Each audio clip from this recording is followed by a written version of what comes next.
Assalamualaikum warahmatullahi wabarakatuh. Pada pertemuan kali ini, kami akan membahas tentang konsep perkembangan kemerdekaan dan masa perkembangan Indonesia. Adapun anggota kelompoknya yaitu Ella Salsabila Julianti, Putri Dwi Jagesti, dan Tuti Nuryani. Adapun materi yang akan kita bahas pada pertemuan kali ini yaitu meliputi pengertian perkembangan, pengertian kemerdekaan, sejarah proklamasi, proses terbentuknya BPUPKI, proses terbentuknya PPKI, peristiwa Rengas Dengklok, detik-detik pembacaan proklamasi kemerdekaan, kondisi Indonesia pasca proklamasi kemerdekaan, muatan materi tentang konsep perkembangan kemerdekaan dan masa perkembangan Indonesia pada pembelajaran IPS di SD pada kurikulum 2016 dan kurikulum 2013. Penerapan 7 disiplin ilmu sosial yang berkaitan dengan materi tentang konsep perkembangan kemerdekaan dan masa perkembangan Indonesia. Dan yang terakhir yaitu materi mengenai konsep perkembangan kemerdekaan dan masa perkembangan Indonesia pada pembelajaran IPS di sekolah dasar. Pengertian perkembangan. Perkembangan zaman merupakan suatu perubahan yang dialami masyarakat baik dari kebudayaan maupun teknologi yang selalu berpesat. Perkembangan zaman yang berlangsung pada saat ini memberikan pengaruh yang cukup besar terhadap perilaku peserta didik. Pengertian kemerdekaan. Kemerdekaan merupakan suatu keadaan bangsa atau negara yang memerintahnya diatur oleh bangsanya sendiri tanpa investasi pihak asing.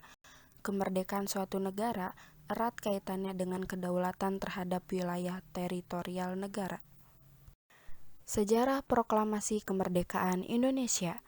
Lahirnya Proklamasi Kemerdekaan Indonesia diawali dengan dijatuhkannya bom atom oleh tentara Amerika Serikat pada tanggal 6 Agustus 1945 di kota Hiroshima, Jepang. Kemudian pada tanggal 9 Agustus 1945, bom atom kedua dijatuhkan di kota Nagasaki, Jepang.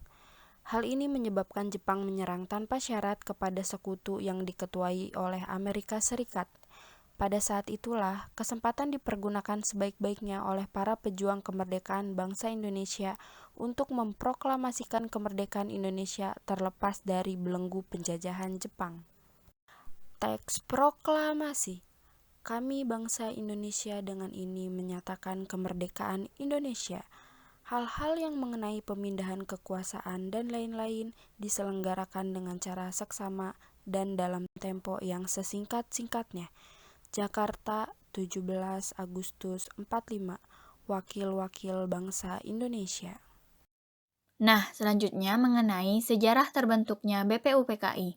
BPUPKI merupakan badan yang didirikan oleh Jepang dan memiliki kepanjangan dari Badan Penyelidik Usaha Persiapan Kemerdekaan Indonesia, yang disebut juga dengan Dokuritsu Junbi Chosakai. BPUPKI ini berfungsi mempersiapkan pembentukan negara Indonesia. Pembentukan BPUPKI berawal dari kekalahan Jepang. Pada 1 Maret 1945, Kumakichi Harada mengumumkan kabar pembentukan BPUPKI. BPUPKI terdiri dari 60 orang Indonesia dan 7 orang Jepang yang bertugas mengawasi persiapan kemerdekaan. Badan penyelidik ini dipimpin oleh Rajiman Widyodiningrat dan diwakilkan oleh Hibangase Yoshia serta Raden Panji Suroso. BPUPKI tentunya memiliki tugas dan tujuan. Tugas utama dari BPUPKI ini yaitu mempelajari dan menyelidiki hal penting yang berhubungan dengan berbagai hal yang menyangkut pembentukan negara Indonesia. Tugas lainnya dari BPUPKI antara lain, yang pertama bertugas membahas mengenai dasar negara, yang kedua sesudah sidang BPUPKI membuat reses selama 1 bulan, yang ketiga bertugas membentuk panitia kecil atau panitia 8 yang bertugas menampung saran-saran dan konsepsi dari para anggota. Yang keempat, bertugas untuk membantu panitia 9 bersama panitia kecil. Yang kelima, panitia 9 menghasilkan Piagam Jakarta. BPUPKI juga memiliki tujuan, antara lain, yang pertama, menarik simpati rakyat Indonesia untuk membantu Jepang dalam melawan sekutu. Yang kedua, mempelajari dan menyelidiki sesuatu yang berhubungan dengan pembentukan negara Indonesia Merdeka atau mengenai tata pemerintah Indonesia Merdeka. Dalam pelaksanaan BPUPKI telah dilakukan 2 kali sidang. Sidang pertama BPUPKI terjadi pada 29 Mei 1945 hingga 1 Juni 1945. Pada sidang pertama ini, BPUPKI belum menemukan rumusan dasar negara Indonesia. Sidang diawali pada 29 Mei 1945 dengan tema dasar negara. Pada tanggal 29 Mei 1945, Muhammad Yamin menyampaikan 5 asas, yaitu yang pertama peri kebangsaan, kedua peri kemanusiaan, ketiga peri ketuhanan, keempat peri kerakyatan, yang kelima kesejahteraan rakyat atau keadilan sosial. Kemudian, pada tanggal 31 Mei 1945, Supomo memberikan usulan 5 asas. Yang pertama persatuan, kedua kekeluargaan, ketiga keseimbangan lahir batin, keempat musyawarah, kelima keadilan rakyat. Dan pada tanggal 1 Juni 1945, Soekarno juga tidak ketinggalan untuk mengusulkan 5 asas yang saat ini disebut dengan Pancasila. Yang pertama yaitu kebangsaan Indonesia, kedua internasionalisme atau peri kemanusiaan, yang ketiga mufakat atau demokrasi, yang keempat kesejahteraan sosial, dan yang kelima ketuhanan yang Maha Esa. Sidang kedua BPUPKI dilakukan pada tanggal 10 sampai 17 Juli 1945. Namun, sebelum dilakukannya sidang kedua, BPUPKI membentuk panitia 9 yang bertugas merumuskan dasar negara. Sidang kedua BPUPKI digelar untuk membahas beberapa agenda, yaitu rancangan undang-undang dasar, rancangan bentuk negara, wilayah negara dan kewarganegaraan, susunan pemerintahan, unitarisme, dan federalisme. Terdapat 3 hal yang dikerjakan pada sidang tanggal 10 Juli 1945, yaitu yang pertama pernyataan kemerdekaan, kedua preambul atau pembukaan, dan yang ketiga yaitu Undang-Undang Dasar. Pada 11 Juli 1945, sidang dilanjutkan dengan penuh perdebatan soal Piagam Jakarta. Hal ini terkait dengan sila pertama rumusan dasar negara yang dinilai tidak cukup mencerminkan masyarakat Indonesia yang beragam. Rumusan Pancasila yang tercantum dalam Piagam Jakarta memuat poin-poin antara lain. Pertama, ketuhanan dengan kewajiban menjalankan syariat Islam bagi pemeluk-pemeluknya. Kedua, kemanusiaan yang adil dan beradab. Ketiga, persatuan Indonesia. Keempat, kerakyatan yang dipimpin oleh hikmat kebijaksanaan dalam permusyawaratan perwakilan. Kelima, keadilan sosial bagi seluruh rakyat Indonesia. Pada 16 Juli 1945, BPUPKI menyetujui Undang-Undang Dasar Negara. Rancangannya memuat, pertama, pernyataan Indonesia Merdeka, kedua, pembukaan yang memuat Pancasila secara lengkap, yang ketiga, batang tubuh Undang-Undang Dasar Negara yang tersusun atas pasal-pasal. Dengan disepakatinya rancangan undang-undang, maka tugas BPUPKI telah selesai. Sidang kedua ditutup pada 17 Juli 1945, sekaligus menjadi akhir BPUPKI. Pada 7 Agustus 1945, BPUPKI akhirnya dibubarkan Jepang karena dianggap sudah menyelesaikan tugas. Untuk menggantikan BPUPKI, Jepang mendirikan Panitia Persiapan Kemerdekaan Indonesia atau PPKI atau disebut juga dengan Dokuritsu Junbi Inkai yang diketuai oleh Soekarno. Selanjutnya yaitu sejarah pembentukan PPKI. PPKI atau Panitia Persiapan Kemerdekaan Indonesia yang disebut juga dengan Dokuritsu Junbi Inkai adalah panitia yang bertugas mempersiapkan kemerdekaan Indonesia.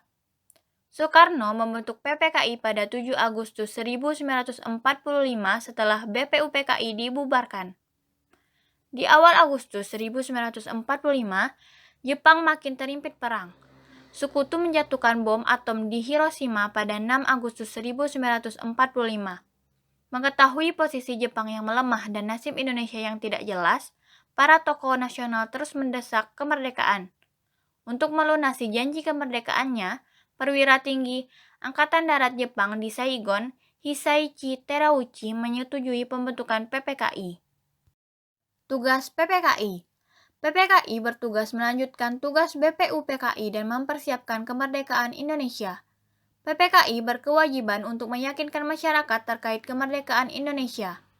PPKI berperan untuk melanjutkan hasil kerja BPUPKI untuk meresmikan pembukaan dan batang tubuh konstitusi. PPKI diketuai Soekarno dengan wakilnya Muhammad Hatta, serta anggotanya berjumlah 21 orang. Dalam pelaksanaannya, PPKI telah melakukan 3 kali sidang.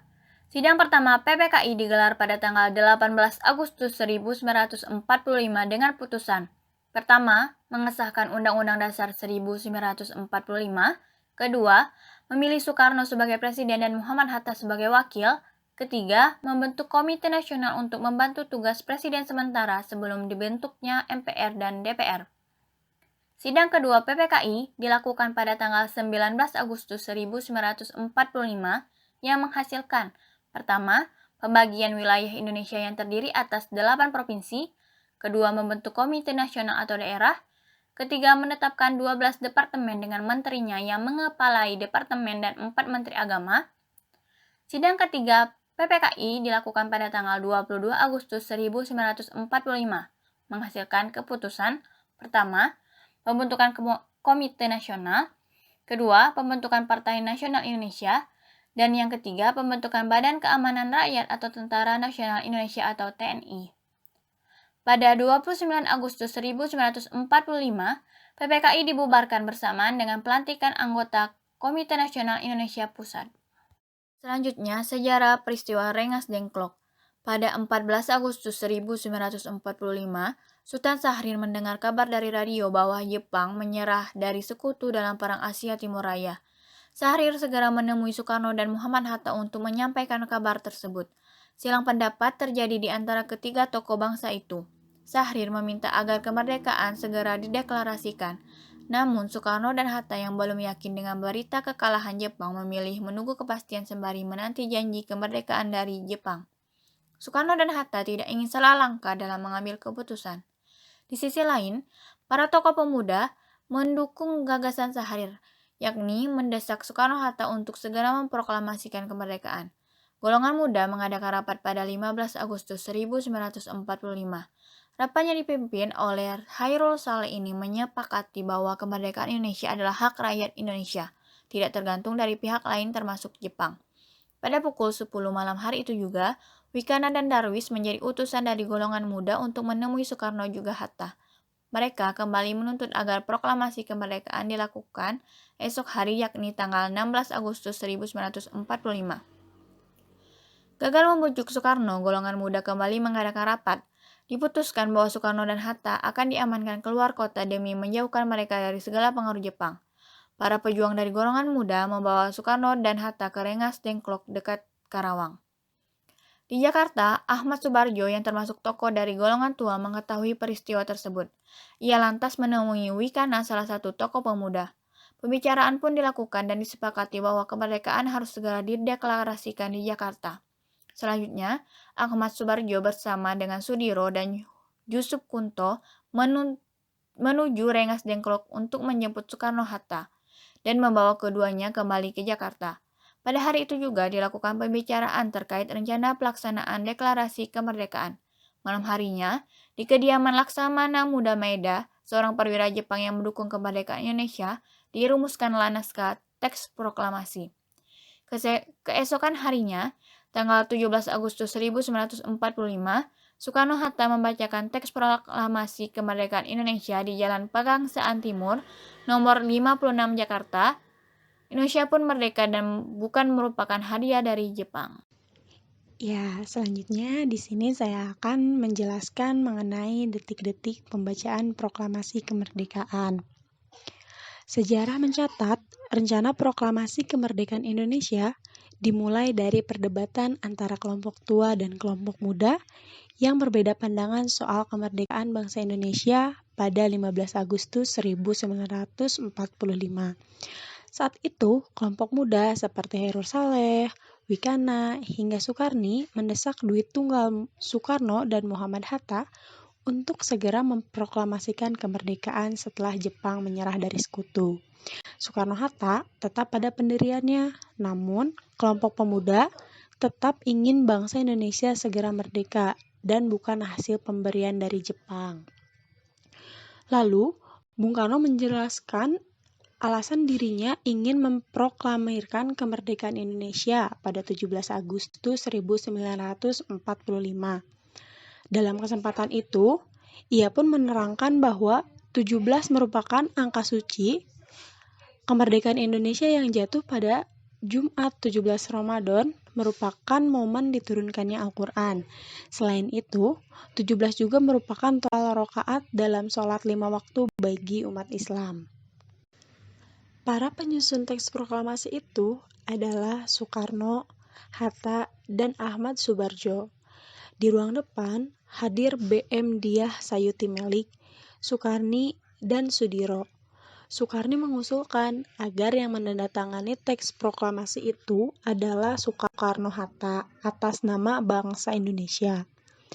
Teks proklamasi Indonesia itu diketik oleh Sayuti Melik pada pagi harinya. Perdebatan terjadi tak hanya soal penyusunan teks proklamasi, namun lokasi pembacaan teks proklamasi itu pun menuai perdebatan antara kelompok dan kelompok muda.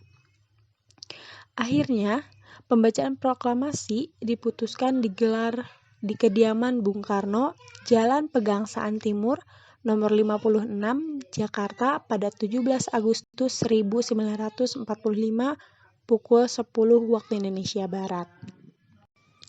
Pada pukul 10, Soekarno dan Hatta pun keluar dari serambi depan, diikuti dengan Fatmawati. Kemudian, Soekarno mulai membacakan naskah proklamasi. Walau sedang terserang malaria, Soekarno tetap membacakan naskah dengan lantang dan semangat. Setelah membacakan teks, acara proklamasi dilanjutkan dengan pengibaran bendera merah putih oleh Latif Hendra Diningrat. Ketika bendera dinaikkan, hadirin sontak menyanyikan lagu Indonesia Raya tanpa komando. Selanjutnya, acara disambung dengan pidato sambutan dari Wali Kota Suwirjo dan Dr. Muwardi. Pada pukul 11, upacara proklamasi pun berakhir. Kemudian, Muwardi menunjuk barisan pelopor untuk mengawal Soekarno. Peristiwa bersejarah ini sempat diabadikan oleh Frans Mendur dari IPP HOS. Terdapat 3 potret dokumentasi, yakni momen pembacaan naskah teks proklamasi, pengibaran bendera merah putih, dan sebagian foto hadirin yang menyaksikan proklamasi. Nah, proklamasi Indonesia itu berlangsung dengan sederhana dan cukup singkat. Meski begitu, peristiwa ini mampu menjadi tonggak sejarah Indonesia untuk bebas dari belenggu penjajah. Selain itu, momen kemerdekaan ini juga menjadi titik awal perjuangan baru untuk bangsa Indonesia. Oke, selanjutnya kita masuk ke kondisi Indonesia pasca proklamasi kemerdekaan. Nah, setelah pembacaan teks naskah proklamasi kemerdekaan Republik Indonesia, yang artinya bangsa kita telah lahir secara mandiri, perjuangan para tokoh nasional tidaklah berhenti sampai di situ. Lantaran, tanggal 17 Agustus 1945 bukanlah akhir dari segalanya, namun awal dari perjuangan baru di mana bangsa Indonesia memiliki kemandirian dalam menjalankan roda pemerintahan. Nah, mengingat negara Indonesia yang baru berusia 1 hari sangat rentan dikuasai kembali oleh bangsa lain, terutama sejumlah negara yang tergabung dalam blok sekutu.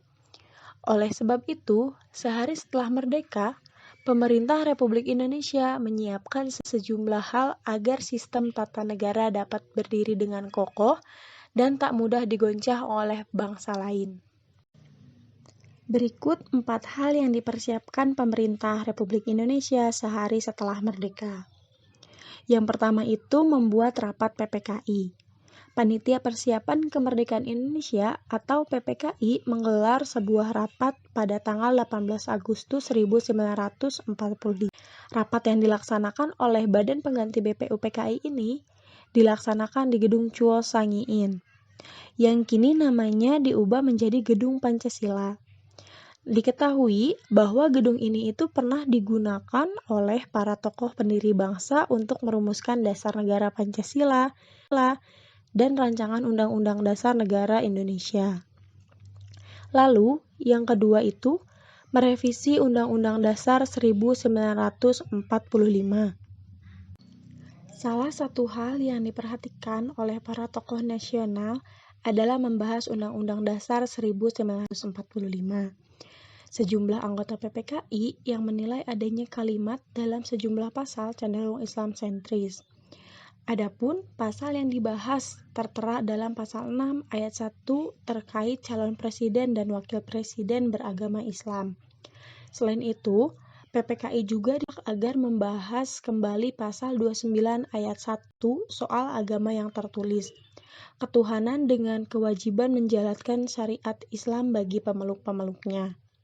Kala itu, Muhammad Hatta berusaha membujuk salah satu anggota PPKI yang tak setuju adanya penghapusan dari pasal tersebut. Anggota PPKI yang dimaksud adalah pemimpin Muhammadiyah di Jawa, yaitu Ki Bagus Hadi Kusumo. Demi persatuan bangsa Indonesia, mereka pun sepakat untuk menghapus pasal yang dinilai mengesampingkan kalangan masyarakat minoritas tersebut. Lalu selanjutnya yang ketiga menetapkan presiden dan wakil presiden. Nah, selain membahas sistem dan negara, PPKI juga memilih dan menetapkan langsung presiden dan wakil presiden. Pada mulanya, di antara anggota PPKI, tak ada yang berminat dan mencalonkan diri sebagai presiden dan wakil presiden. Namun, salah satu anggota PPKI, yaitu Raden Otto Iskandar-Dinata, menyarankan agar jabatan itu ditunggangi oleh dua tokoh proklamator, yaitu Soekarno dan Muhammad Hatta. Hasilnya, Soekarno dan Muhammad Hatta ditetapkan sebagai presiden dan wakil presiden pertama Republik Indonesia, jalur aklamasi anggota PPKI.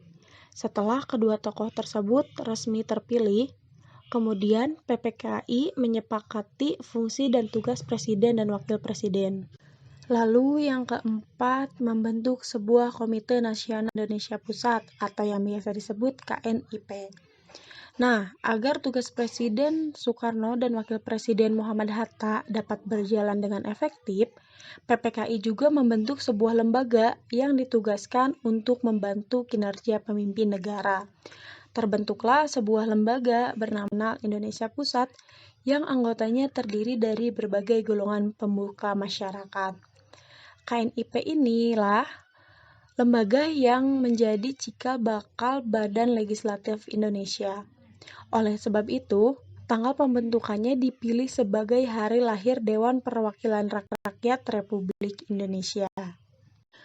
Nah, selanjutnya kita masuk ke muatan materi tentang konsep perkembangan kemerdekaan dan masa perkembangan Indonesia pada pembelajaran IPS di SD yang terdapat pada kurikulum 2006. Nah, ada di kelas 5 semester 2, di bab 5 itu membahas mengenai perjuangan bangsa Indonesia melawan penjajahan. Di bab 6 membahas mengenai persiapan kemerdekaan Indonesia dan perumusan dasar negara.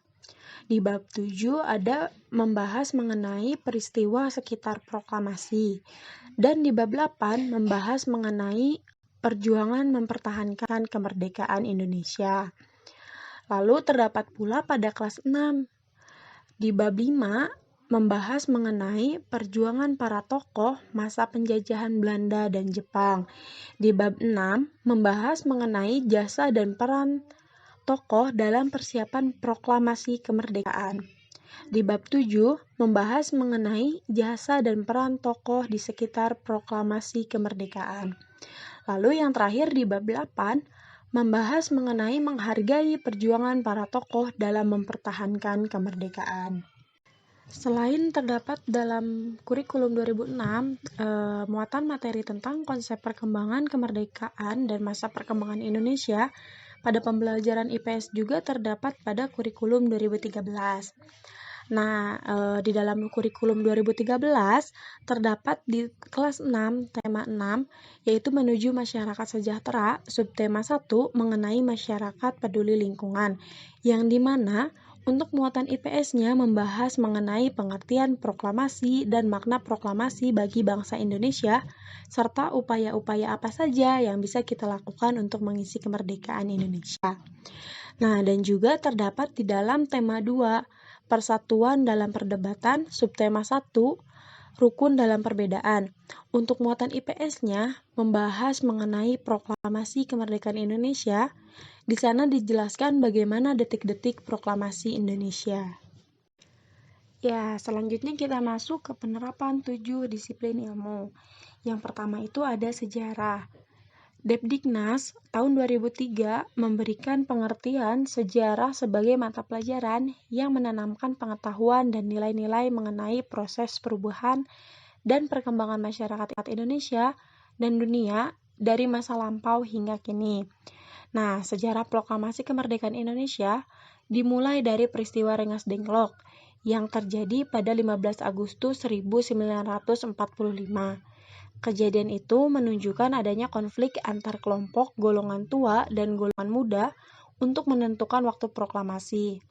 Golongan tua berpendapat bahwa proklamasi kemerdekaan akan segera didapatkan, sedangkan golongan muda menilai proklamasi harus dilaksanakan mengingat Jepang telah menyerah terhadap sekutu. Selanjutnya, geografi. Dalam Kamus Besar Bahasa Indonesia, geografi adalah ilmu tentang permukaan bumi, iklim, penduduk, flora, fauna, serta hasil yang diperoleh dari bumi. Dilansir Ensiklopedia Britannica tahun 2015, geografi merupakan studi tentang beragam lingkungan, tempat, dan ruang bumi serta interaksi mereka. Nah, materi tentang konsep perkembangan dan masa perkembangan Indonesia yang berkaitan dengan geografi, yaitu berdasarkan hasil sidang Panitia Persiapan Kemerdekaan Indonesia atau PPKI, kedua yang diselenggarakan pada tanggal 19 Agustus 1945, yang disebut wilayah negara Indonesia adalah 8 provinsi. Provinsi-provinsi itu meliputi Sumatera, Jawa Barat, Jawa Tengah, Jawa Timur, Sunda Kecil atau Nusa Tenggara, Maluku, Sulawesi, dan Kalimantan. Namun, dalam pembentukan wilayah-wilayah tersebut tidak berjalan dengan mudah karena hasil dari penetapan wilayah tersebut tidak diakui oleh Belanda. Kemudian, pada tanggal 23 Maret 1947, Indonesia dan Belanda menandatangani Perjanjian Linggarjati yang secara de facto Belanda mengakui wilayah Indonesia meliputi Jawa dan Madura. Pada penandatanganan hasil Perjanjian Renville, Belanda juga mengakui Jawa Tengah, Yogyakarta, dan Sumatera sebagai bagian dari wilayah Republik Indonesia. Pada hasil Perjanjian Romruyen 22 Juni 1949, Belanda lalu mengakui kedaulatan Republik Indonesia secara utuh tanpa harus terikat oleh Perjanjian Renville. Dimulai dari Perjanjian Romruyen, Indonesia kembali lagi ke 8 provinsinya, namun setelah itu Belanda dan Indonesia mendirikan sebuah negara persekutuan. Selanjutnya yaitu ada ekonomi. Ekonomi menurut KBBI berarti segala hal yang bersangkutan dengan penghasilan, pembagian, pemakaian barang-barang, dan kekayaan atau keuangan. Pada masa awal kemerdekaan Indonesia, kehidupan masyarakat Indonesia masih belum mapan sebagai sebuah negara dengan berbagai macam permasalahannya. Kondisi perekonomian negara masih sangat memprihatinkan karena inflasi, belum punya mata uang Republik Indonesia, peredaran mata uang asing, dan kas negara kosong, serta sebagian besar masyarakat Indonesia pada masa awal kemerdekaan hidup di bawah garis kemiskinan. Selanjutnya ada sosiologi. Sosiologi adalah ilmu yang mempelajari tentang hubungan atau interaksi antara individu dengan individu, individu dengan kelompok, kelompok dengan kelompok, dan individu dengan lingkungan di dalam masyarakat. Materi tentang konsep perkembangan kemerdekaan dan masa perkembangan Indonesia jika ditinjau dari sosiologi yaitu adanya proklamasi yang menjadikan perubahan dari bangsa yang terjajah menjadi bangsa yang merdeka. Proklamasi memberikan sebuah rasa bebas serta merdeka atas belenggu penjajahan yang terjadi. Jiwa rakyat Indonesia pun akhirnya berubah menjadi masyarakat yang bebas membangun kembali bangsa yang telah sekian lama dijajah serta diporak-porandakan akibat peperangan yang terjadi, khususnya jiwa mengisi kemerdekaan dengan lebih bermanfaat. Nah, selanjutnya disiplin ilmu antropologi. Antropologi secara etimologi atau kebahasaan berasal dari kata anthropos dan logos. Secara definisi, antropologi adalah ilmu yang mempelajari segala macam bentuk seluk-beluk unsur-unsur dan kebudayaan yang dihasilkan di kehidupan manusia. Ditinjau dari antropologi, materi tentang konsep perkembangan kemerdekaan dan masa perkembangan Indonesia ini terlihat dari proklamasi yang membangun peradaban baru dari bangsa yang digolongkan pribumi atau pada masa penjajahan Belanda menjadi bangsa yang mengakui persamaan hak, harkat, derajat, dan martabat manusia yang sama.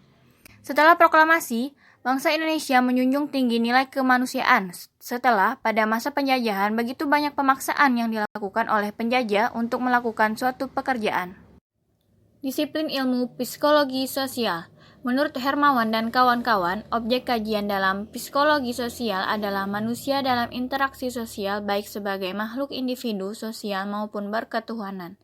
Materi tentang konsep perkembangan kemerdekaan dan masa perkembangan Indonesia ini dapat dikaitkan dengan aspek spiritual, di mana proklamasi yang diperoleh merupakan berkat rahmat Tuhan Yang Maha Esa yang meridhoi perjuangan rakyat Indonesia melawan penjajah. Kemerdekaan bangsa Indonesia ini tidak terlepas dari doa seluruh rakyat Indonesia kepada Yang Maha Kuasa untuk segera terlepas dari penjajahan. Kemerdekaan tidak akan tercapai jika tidak ada izin serta kehendak dari Tuhan Yang Maha Esa. Disiplin ilmu politik hukum. Menurut Raharjo mendefinisikan politik hukum sebagai aktivitas memilih dan cara yang hendak dipakai untuk mencapai suatu tujuan sosial dan hukum tertentu dalam masyarakat. Dalam kaitannya dengan materi tentang konsep perkembangan dan masa perkembangan Indonesia, secara politik keadaan Indonesia di awal kemerdekaan belum mapan, terjadi ketegangan, kekacauan, dan berbagai insiden. Hal ini dikarenakan masih adanya sisa pasukan Jepang dan datangnya kembali Belanda untuk berkuasa di Indonesia. Rakyat Indonesia masih bentrok dengan sisa-sisa kekuatan Jepang yang beralasan diminta sekutu tetap menjaga Indonesia dalam keadaan status quo. Indonesia juga menghadapi tentara Inggris atas nama sekutu dan Netherlands Indies Civil Administration atas nama Belanda yang datang kembali ke Indonesia dengan membonceng sekutu. Pemerintahan negara Indonesia memang sudah terbentuk beserta alat kelengkapan negara, tetapi masih banyak kekurangan di awal kemerdekaan. Nah, selanjutnya yaitu desain materi tentang konsep perkembangan kemerdekaan dan masa perkembangan Indonesia pada pembelajaran IPS di sekolah dasar. Assalamualaikum warahmatullahi wabarakatuh. Hai teman-teman, selamat pagi semuanya. Saya di sini akan menceritakan poster yang saya buat tentang peristiwa Rengas Dengklok dan detik-detik proklamasi. Selamat mendengarkan teman-teman. Peristiwa Rengas Dengklok. Pada 14 Agustus 1945, Sultan Syahrir mendengar kabar dari radio bahwa Jepang menyerah dari sekutu dalam Perang Asia Timur Raya. Syahrir segera menemui Soekarno dan Muhammad Hatta untuk menyampaikan kabar tersebut.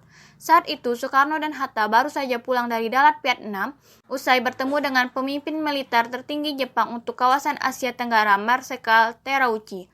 Kepada Soekarno-Hatta, Terauchi menjanjikan kemerdekaan untuk Indonesia. Silang pendapat pun terjadi di antara ketiga tokoh bangsa itu. Syahrir meminta agar kemerdekaan segera dideklarasikan. Namun, Soekarno dan Hatta yang belum yakin dengan berita kekalahan Jepang memilih menunggu kepastian sembari menanti janji kemerdekaan dari Dai Nippon. Soekarno dan Hatta tidak ingin salah langkah dalam mengambil keputusan. Di sisi lain, para tokoh muda mendukung gagasan Syahrir yakni mendesak Soekarno-Hatta untuk segera memproklamasikan kemerdekaan. Golongan muda mengadakan rapat pada 15 Agustus 1945 malam di Pegangsaan Timur, Jakarta. Rapat yang dipimpin oleh Hairul Soleh ini menyepakati bahwa kemerdekaan Indonesia adalah hak rakyat Indonesia, tidak tergantung dari pihak lain, termasuk Jepang. Pada pukul 10 malam hari itu juga, Wikana dan Darwis menjadi utusan dari golongan muda untuk menemui Soekarno juga Hatta. Mereka kembali menuntut agar proklamasi kemerdekaan dilakukan esok hari yakni tanggal 16 Agustus 1945. Jika tidak, bakal terjadi pergolakan. Gagal membujuk Soekarno, golongan muda kembali mengadakan rapat. Rapat dihadiri oleh para tokoh muda termasuk Hairul Soleh, Johar Nur, Kusnandar, Subadio, Subianto, Margono, Wikrana, Armansyah, Sukarni, Yusuf Kunto, Singgi, Dr. Muwardi, dari barisan pelopor dan lainnya. Diputuskan bahwa Soekarno dan Hatta akan diamankan keluar kota demi menjauhkan mereka dari segala pengaruh Jepang. Para pejuang dari golongan muda membawa Soekarno dan Hatta ke Rengas Dengklok dekat Karawang. Pengamanan pun berjalan lancar karena dibantu oleh Latif Hendra Diningrat yang merupakan prajurit PETA, yaitu pembela tanah air, berpangkat Sudanko atau Komandan Kompi. Tepat pada pukul 4.30 dini hari tanggal 16 Agustus 1945, Soekarno bersama Fatmawati dan putra sulungnya Guntur serta Hatta dibawa ke Rengas Dengklok. Kemudian ditempatkan di rumah seorang warga keturunan Tionghoa bernama Jiao Ki Song. Aksi penculikan ini semula dimaksudkan untuk menekan Soekarno dan Hatta agar bersedia segera memproklamirkan kemerdekaan. Tetapi karena wibawa dua tokoh bangsa itu, para pemuda pun merasa segan. Di Jakarta, Ahmad Subarjo yang termasuk tokoh dari golongan tua mengetahui peristiwa tersebut. Ia lantas menemui Wikana, salah satu tokoh pemuda. Pembicaraan pun dilakukan dan disepakati bahwa kemerdekaan harus segera dideklarasikan di Jakarta. Selanjutnya, Ahmad Subarjo bersama dengan Sudiro dan Yusuf Kunto menuju Rengas Dengklok untuk menjemput Soekarno-Hatta dan membawa keduanya kembali ke Jakarta. Pada hari itu juga dilakukan pembicaraan terkait rencana pelaksanaan deklarasi kemerdekaan. Malam harinya, di kediaman Laksamana Muda Maeda, seorang perwira Jepang yang mendukung kemerdekaan Indonesia, dirumuskanlah naskah teks proklamasi. Keesokan harinya, tanggal 17 Agustus 1945, Soekarno-Hatta membacakan teks proklamasi kemerdekaan Indonesia di Jalan Pegangsaan Timur nomor 56 Jakarta. Indonesia pun merdeka dan bukan merupakan hadiah dari Jepang. Detik-detik proklamasi.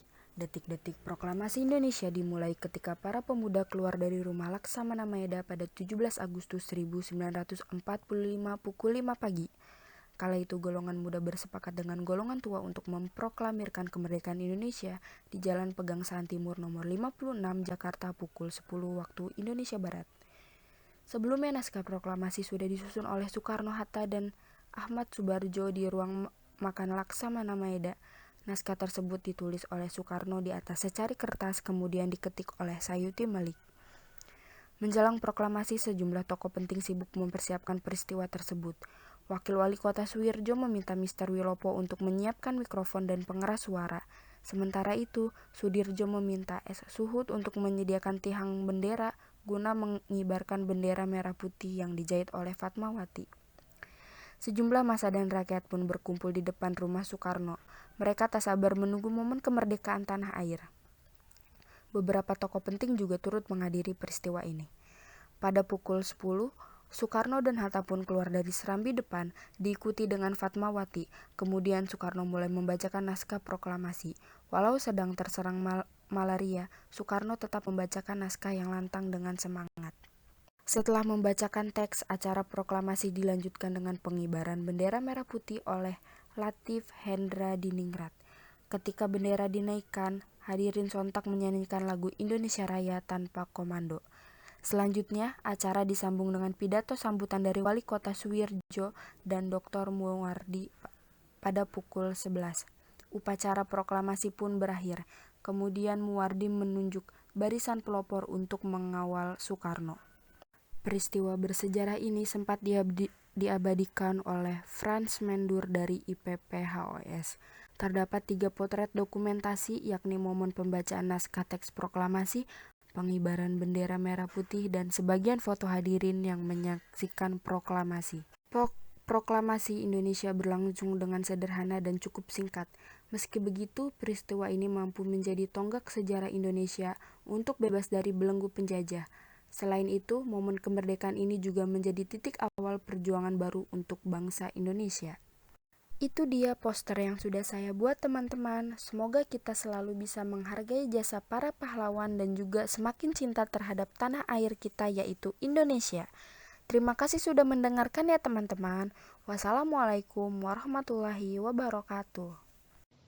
Nah, setelah tadi kita membahas mengenai desain materi tentang konsep perkembangan kemerdekaan dan masa perkembangan Indonesia pada pembelajaran IPS di sekolah dasar, selanjutnya kami akan membahas mengenai 3 ranah, yaitu kognitif, afektif, dan psikomotor. Di mana ranah kognitifnya itu mengetahui cerita tentang peristiwa Rengas Dengklok dan detik-detik proklamasi. Sementara untuk ranah afektifnya terdapat pada kalimat Assalamualaikum warahmatullahi wabarakatuh. Hai teman-teman, selamat pagi semuanya. Terima kasih sudah mendengarkan ya teman-teman. Wassalamualaikum warahmatullahi wabarakatuh. Nah, pada kalimat-kalimat tersebut terkandung sikap dan nilai karakter, yaitu sopan, toleransi, dan bersahabat atau komunikatif. Lalu selanjutnya di ranah psikomotornya. Terdapat pada kalimat, saya di sini akan menceritakan poster yang saya buat tentang peristiwa Rengas Dengklok dan detik-detik proklamasi. Lalu, pada kalimat, semoga kita selalu bisa menghargai jasa para pahlawan dan juga semakin cinta terhadap tanah air kita, yaitu Indonesia. Nah, kalimat-kalimat ini termasuk ke dalam ranah psikomotor karena terdapat aktivitas fisik yang dilakukan, yaitu seperti membuat karya berupa poster dan juga mengajak teman-temannya untuk menghargai jasa para pahlawan dan cinta terhadap tanah air Indonesia.